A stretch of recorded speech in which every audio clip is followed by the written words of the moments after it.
Is your text in CapCut Mobile looking flat and boring? Do not worry.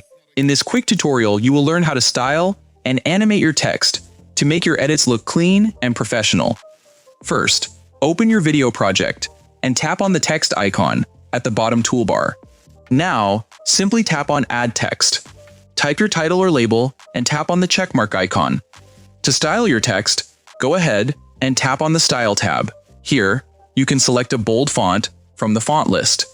Next, tap on the Effects tab. This is a great feature because you can apply instant glowing or neon text styles with just one single tap. Now, let us add motion. Tap on the Animation tab. You will see 3 categories: in, out, and loop. Tap on in and select a smooth animation like typewriter or spring. Now, drag the duration slider at the bottom to the right. This will make your text entry motion smooth and natural, not too fast and not too slow. Here is a secret pro tip if you want pre-made viral text styles with built-in animations. Tap on Text Templates. You can pick modern social media titles without doing any manual design work.